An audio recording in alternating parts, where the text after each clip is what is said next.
Hello বন্ধুরা, আসসালামু আলাইকুম। সবাই কেমন আছো? আশা করি সবাই অনেক ভালো আছো। বন্ধুরা, আজকে তোমাদের সাথে চলে আসলাম আমার ছাদ বাগানের ভিডিও নিয়ে। সাথে রান্নারও চমৎকার ভিডিও আছে। ভিডিওটা না টেনে সম্পূর্ণ দেখার অনুরোধ রইল। ভিডিওটা সামনের দিকে আরও ইন্টারেস্টিং হতে যাচ্ছে, তাই ভিডিওটা না টেনে সম্পূর্ণ দেখবে।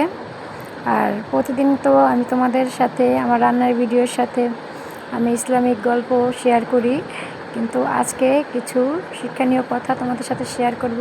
আর সাথে আমাদের ছাদ বাগানের গল্প তোমাদের শোনাবো। এই যে সেই ছাদ বাগান, দেখো কত সুন্দর কুমড়ো ধরেছে আমার ছাদ বাগানে। আজকে আমার ছাদ বাগানে কী সবজি হলো তোমাদেরকে আমি সেটাই শেয়ার করব। সাথে ফল ফ্রুটও আছে। বন্ধুরা, আমি তোমাদের সাথে যে সমস্ত রেসিপি শেয়ার করে থাকি তার বেশিরভাগ রেসিপি হচ্ছে আমার এই ছাদ বাগানের শাকসবজি দিয়ে আমি করি। খুবই টাটকা ফ্রেশ। আমি কোনো সার ব্যবহার করি না, শুধু একমাত্র জৈব সার ছাড়া। আর আমার একটা মুরগির খামার আছে, আমি সেখান থেকে এই সমস্ত জৈব সারগুলো ম্যানেজ করি। আর সেই জৈব সারগুলো আমি দিয়ে আমার এই ছাদ বাগানের চাষ করি। আমার সব রকমের সবজি ছাদ বাগানে মোটামুটি আছে। দেখো, এই যে কুমড়ো ধরেছে, তারপর সিম আছে, তারপর যে ডাঁটা শাক আছে। তোমাদের একে একে করে আমার ছাদ বাগানের সব সবজিগুলোই দেখাবো। দেখো, এই যে অনেক কুমড়ো ধরেছে আমার এই কুমড়ো গাছে। আমার এই ছাদে আমি কুমড়ো গাছ লাগিয়েছি, কিন্তু এর মধ্যে আমি এখান থেকে কুমড়ো পেড়ে খেয়েছি। সেই কুমড়োর রেসিপিও আমি তোমাদের সাথে শেয়ার করেছি।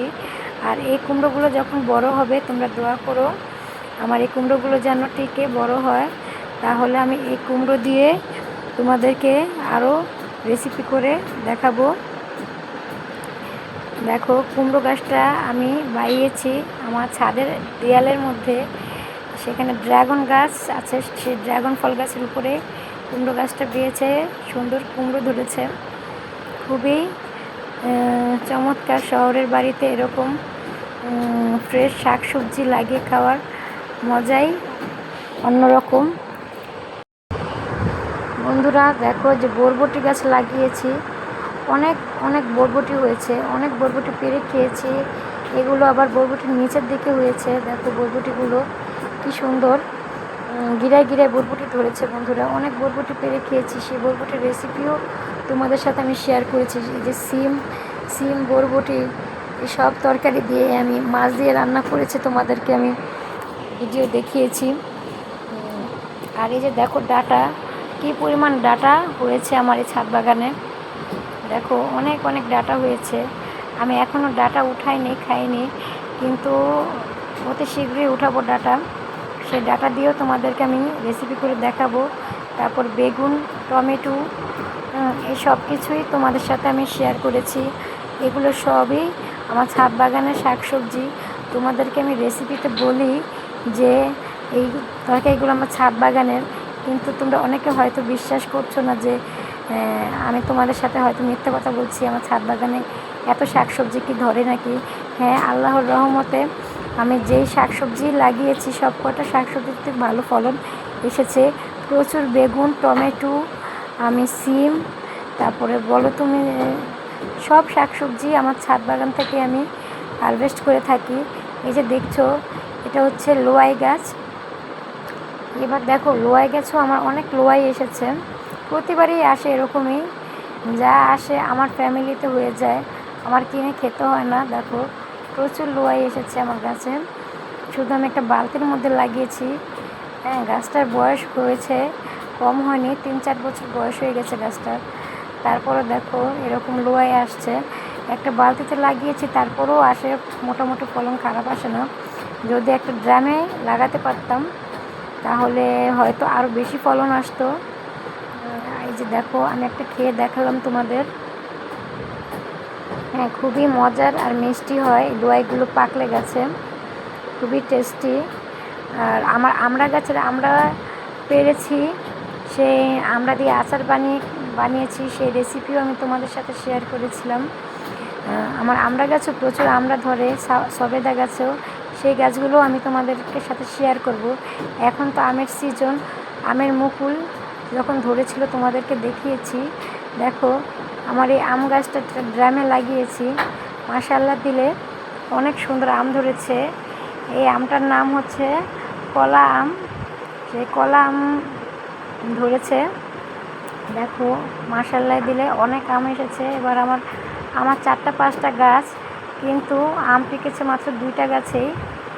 এই একটা গাছ, আরেকটা গাছ আছে। আর এই দেখো আনার ধরেছে আমার 3টা আনার গাছ।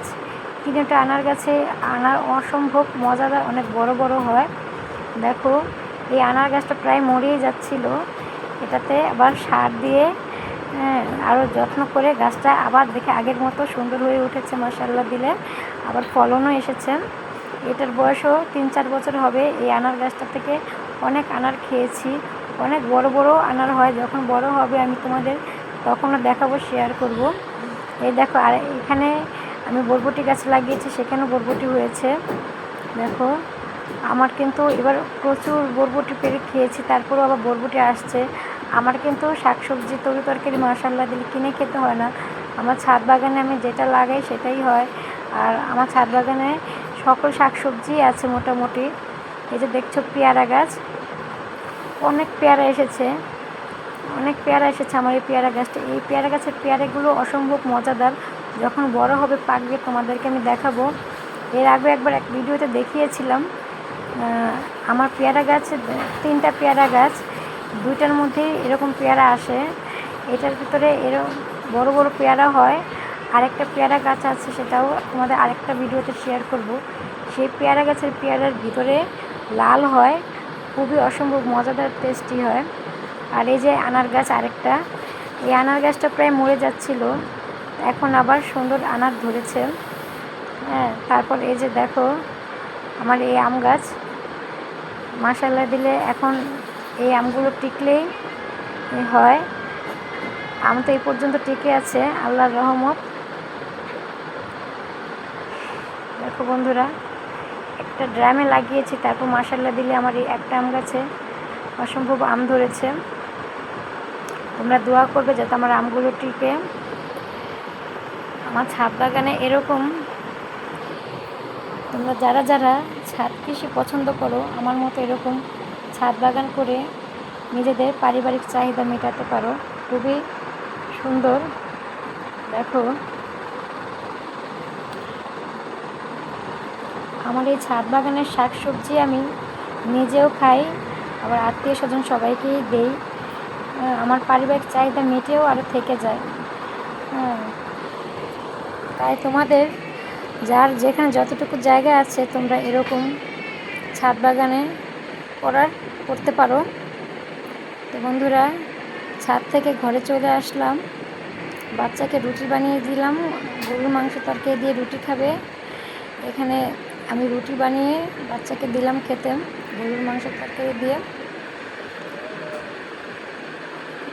বন্ধুরা, তোমরা যারা যেখান থেকে আমার এই ভিডিওটা দেখছো, তোমাদের যদি ভালো লেগে থাকে তাহলে অবশ্যই আমার চ্যানেলটা সাবস্ক্রাইব করে দেবে, লাইক কমেন্ট শেয়ার করে দেবে। আর যারা এখনও সাবস্ক্রাইব করোনি, লাইক কমেন্ট শেয়ার করোনি, তারা অবশ্যই সাবস্ক্রাইব করে দেবে, লাইক কমেন্ট শেয়ার করে দেবে। আর যারা করে দিয়েছো তাদেরকে আমার মন থেকে অসংখ্য অসংখ্য ধন্যবাদ ও ভালোবাসা। বন্ধুরা, আজকে তোমাদের সাথে আমার ছাদ বাগানের গল্প করতে করতে আজকে তোমাদের সাথে আমার ইসলামিক হাদিস গল্প বলা হলো না। তো কালকের পর এই সময় আমার ভিডিও আবার হাজির হয়ে যাবে, সেখানে আমি অবশ্যই তোমাদের সাথে